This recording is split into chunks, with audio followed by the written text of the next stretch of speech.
Hi, I'm Susie Garden, and this is the Ageless and Awesome podcast.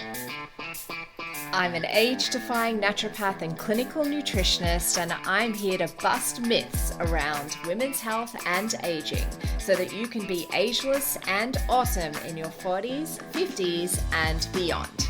The Ageless and Awesome podcast is dedicated to helping women through perimenopause and menopause with great health, a positive mindset, and outrageous confidence. Hit subscribe or follow now, and let's get started. Hello, gorgeous one, and welcome to Q&A Thursday. I have got a question today, which I quite love because it is something that is so common with women, perimenopause and menopause. And this is an anonymous question from Brisbane, and she asks me this question. I'm in my 40s and I've just recently noticed that I seem to be getting constipated quite a lot, but nothing's changed in my diet or my exercise routine. What's up? Could this be related to perimenopause? And of course, the answer is yes. Honestly, just about every symptom that a woman gets, I think, can be related back to hormones. So let's talk a little bit about why this can happen to women in peri and post menopause. So it is related to hormones and how our progesterone and estrogen gets lower over time. So the thing is with estrogen, let's start with that. It helps keep our cortisol levels low. Now, you've probably heard me talk about cortisol before. Cortisol is one of our stress hormones. And when cortisol is increased as part of our stress response, then our gut function slows down because it's not a priority when we're in our fight and flight response. So we get less blood flow, less oxygen, less nutrients to get our gut working properly. Everything kind of just slows right down. And the longer the fecal matter stays in our bodies, particularly in the large intestine, the more water gets absorbed from it. And so that makes the stool a bit drier and can be harder to pass. Also, when we have decreased progesterone, that can cause the colon to slow down as well. And same again, the body will keep absorbing water from the stool. It makes it drier. It makes it harder to pass. Some postmenopausal women have weaker pelvic floor muscles, also perimenopausal women.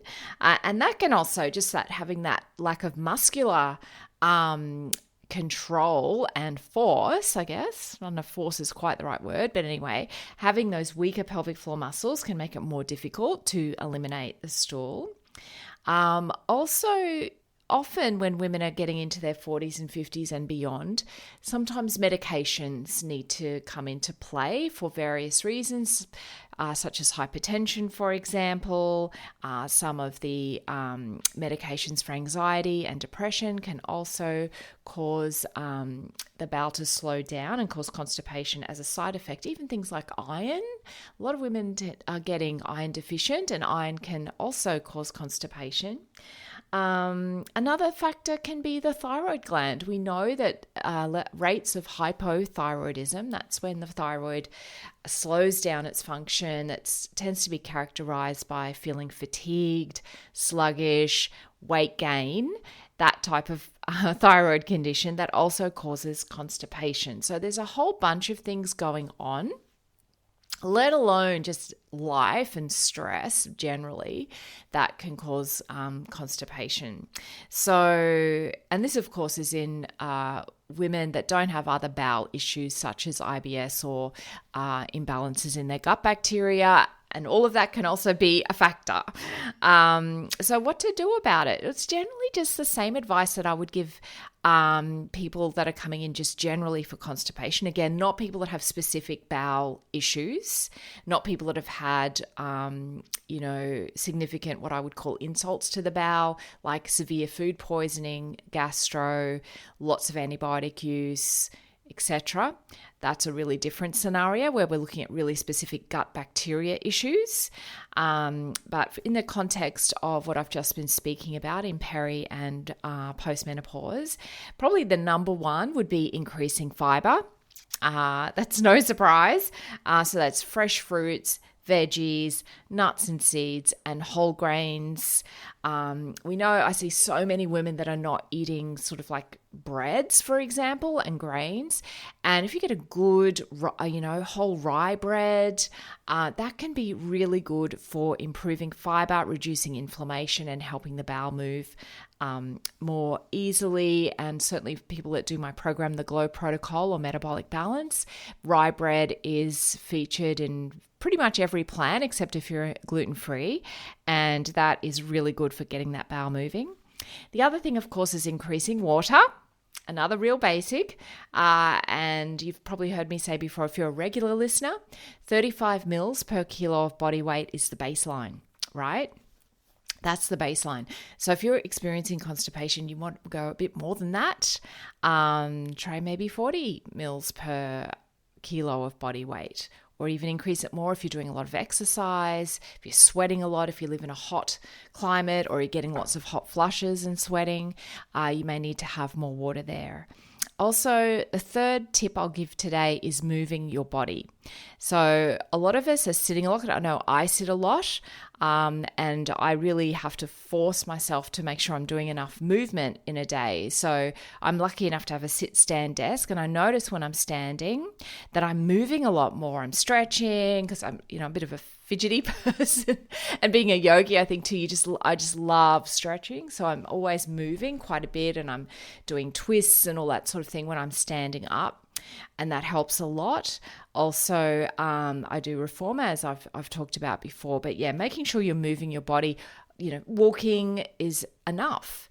Getting your steps in, aiming for 10,000 steps a day if you're not, because a lot of us, as we, are busy in life, we're not doing as much exercise as we could be or should be. And, it doesn't have to be formal exercise either. Just as I mentioned, going for a walk, walking the dogs, dancing, even if you don't have anywhere to go dancing, just throw a song on in your room and just dance to that alone. It's a lot of fun. It lifts your mood, and it can be good for just getting things moving.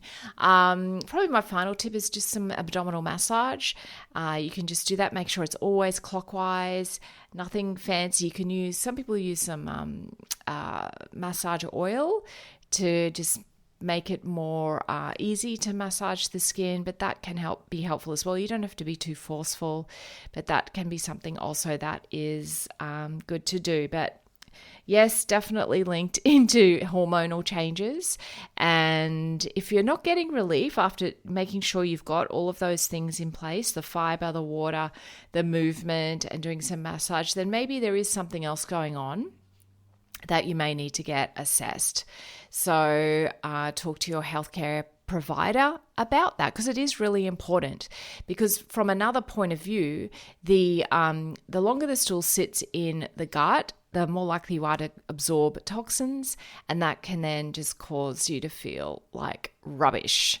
So I hope this episode has been helpful. If you are finding things are slowing down a little for you in the bowel area, then it is something to really pay attention to and to actually start doing something about sooner rather than later. I hope that you've gotten something out of this episode. I am always on the hunt for new questions, so please feel free to message me at Susie Garden Wellness on Instagram or Facebook, or you can, if you're listening on Spotify, you can respond to this. I think there's a button at the bottom of the show notes on every episode to ask your question. So I hope you're having a great week and take care of yourself. I look forward to be talking to you again next Tuesday. Thanks so much for joining me today on the Ageless and Awesome podcast. If you liked today's episode, please make sure you click the little plus button if you're on Apple Podcasts, or the follow button if you're on Spotify, so that you can get each new episode delivered to you every single week. If you like free stuff, and who doesn't, then head over to susiegarden.com and grab my 8 essential age-defying secrets every woman over 40 should know right now. Or if you'd like to continue the discussion, head over to Instagram and DM me at Susie Garden Wellness. I'd love to connect with you.